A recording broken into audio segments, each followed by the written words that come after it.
Well, good morning, everybody, and welcome to this year's Identity, Authentication, and the Road Ahead Policy Forum. I'm Jeremy Grant. I'm a Managing Director in Venable's Technology and Innovation Practice. I also serve both as the coordinator of the Better Identity Coalition and as an advisor to FIDO Alliance. And along with our friends at the ID Theft Resource Center, we're thrilled to welcome you to what should be an excellent set of discussions today. Before we start, just a few items to flag.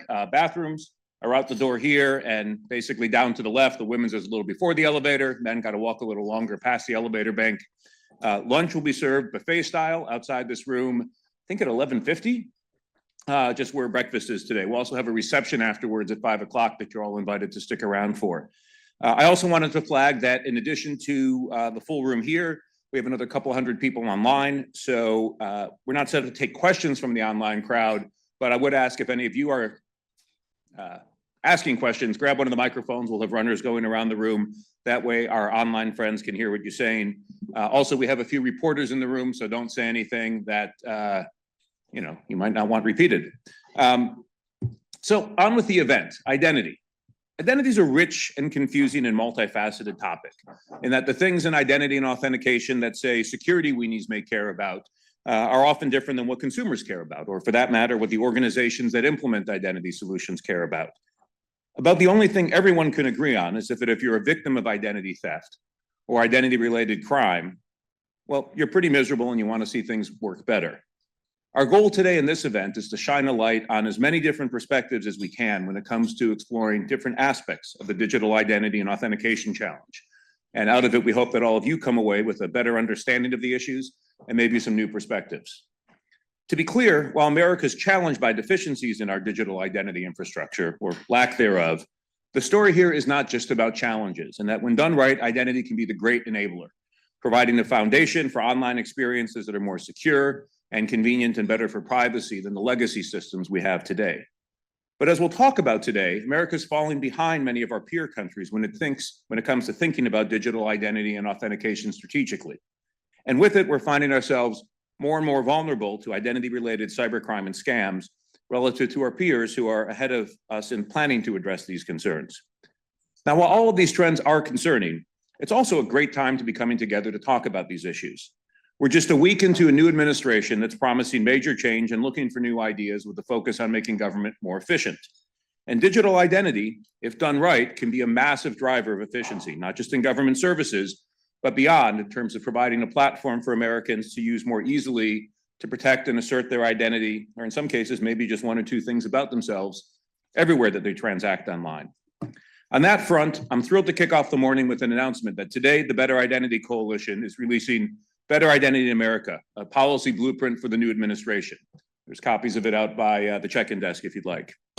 This is a new publication that updates our original 2018 policy blueprint with a 22-point action plan for the government to pursue.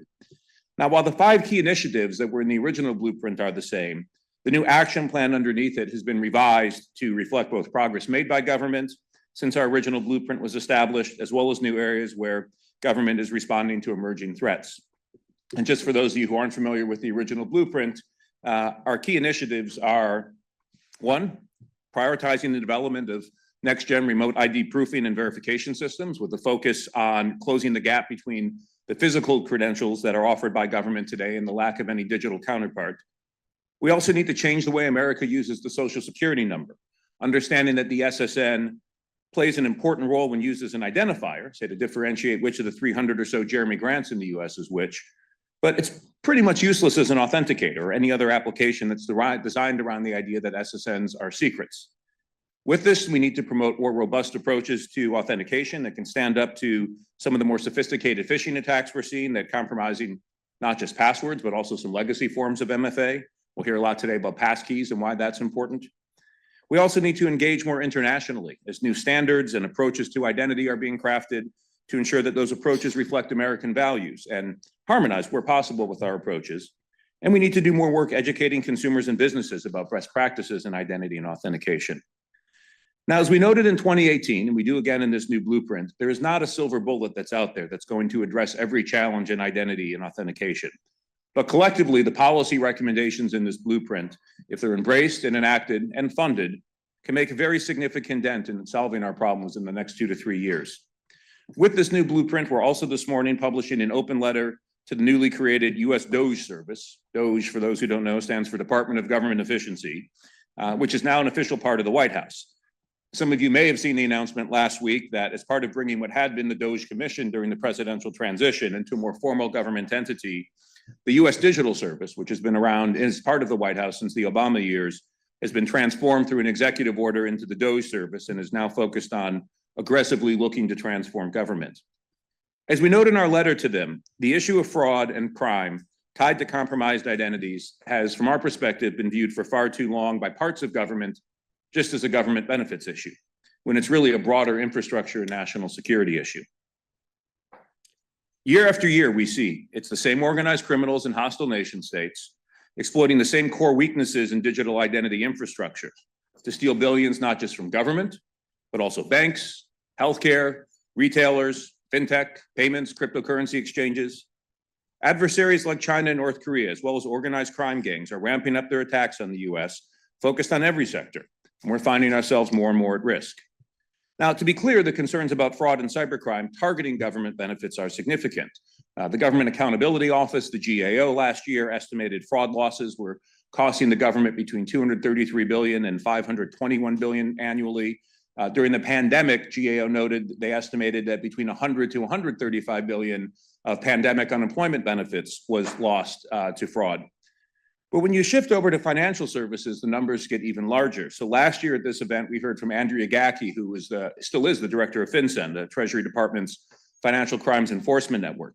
They released a report that analyzed suspicious financial transactions reported by banks in 2021 and found that $212 billion of the transactions was tied to some form of compromise of identity or authentication. And then this summer at a conference up the road, the Fed ID Forum, they provided a preview of their 2023 numbers, which show that this number has now exploded. It now totals more than 70% of suspicious activity reports filed by banks and totaling a value of transactions, I believe the number was 394 billion. So some real dollars at play here. We're seeing Chinese state-sponsored attackers stealing billions through identity-centric attacks. I know this headline says millions. This was just what was documented with some of the COVID benefits. We've seen the Justice Department flag a couple years ago that North Korea has stolen more than $2 billion to fund its nuclear program through similar attacks hitting banks and cryptocurrency exchanges. And more recently, they've been spoofing identities to place North Koreans in remote IT positions, which can generate additional money to fuel their weapons of mass destruction. As we'll hear about in the panel later today, we're now seeing a new trend, which is the rise of more sophisticated attacks on identity via Gen AI-powered deepfakes, which are increasingly delivered by new tools that have been commoditized and made very easy to use, and which are enabling some new types of scalable attacks that, if unaddressed, threaten to push these losses from identity-related cybercrime even higher, and with it undermine confidence in our increasingly digital economy.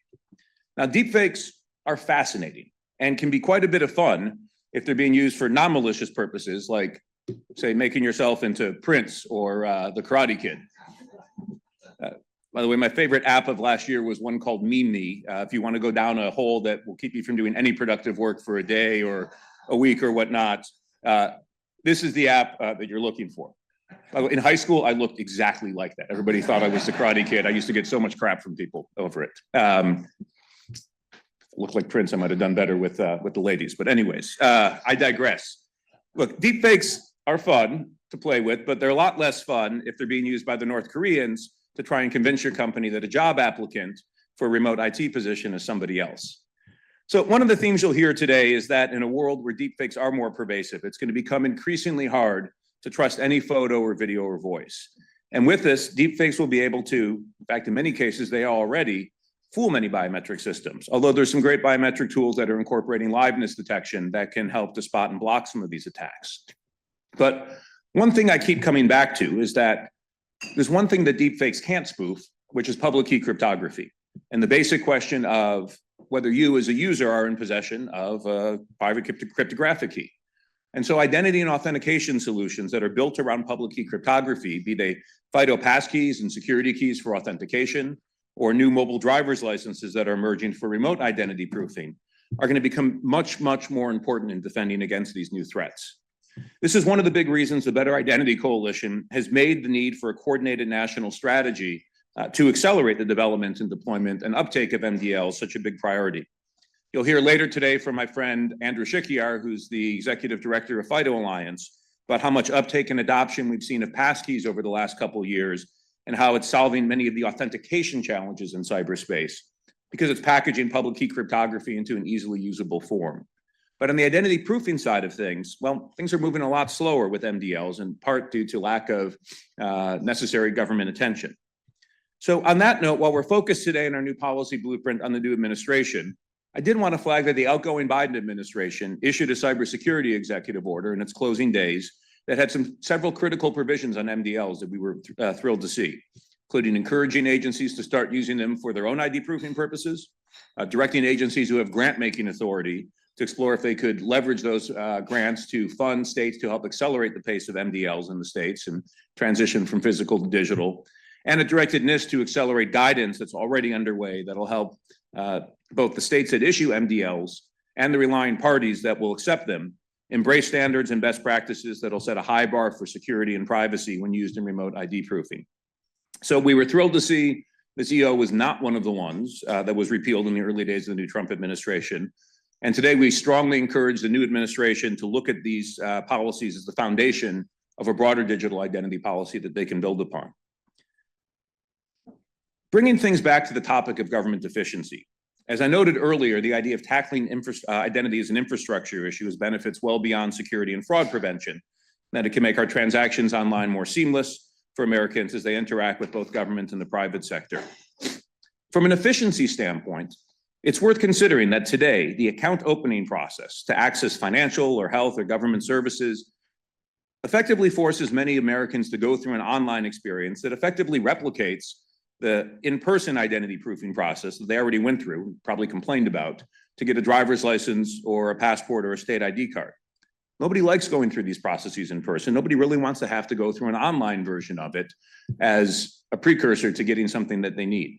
Americans instead should be given the opportunity to reuse a high assurance credential that they already have. So we've been pointing out that if we can focus on closing the identity gap between the nationally recognized paper and plastic credentials most Americans have today and the lack of any digital counterpart, the Trump administration can create a highly efficient and secure and privacy preserving foundation for service delivery and commerce. As a final point, as government and other stakeholders consider our new policy blueprint and action plan, I just want to take a minute to highlight who's driving the Better Identity Coalition. And that while we have a number of vendors as members, we definitely are not the organization advocating for what the identity industry is looking to see. Rather, we were founded by and continue to be driven by major companies who are the buyers of identity solutions and who depend on robust digital identity and authentication tools to run their businesses. Everybody's slowly coming through. I didn't expect a slow-mo animation. But look, it's a bunch of companies that are in banking and health and fintech and payments and technology, all who've come together to say that what we're doing today is not good enough and who are working together to advocate for policy changes that can strengthen digital identity infrastructure in a way that allows them to reduce risk and crime and fraud and better serve and protect their customers. We've been thrilled as a coalition to welcome Apple and Block and Capital One to the coalition over this last year. So let's get on with our program. At this time, I'm excited to introduce my friend James Lee from the ID Theft Resource Center so he can unveil the ITRC's latest data breach report. James.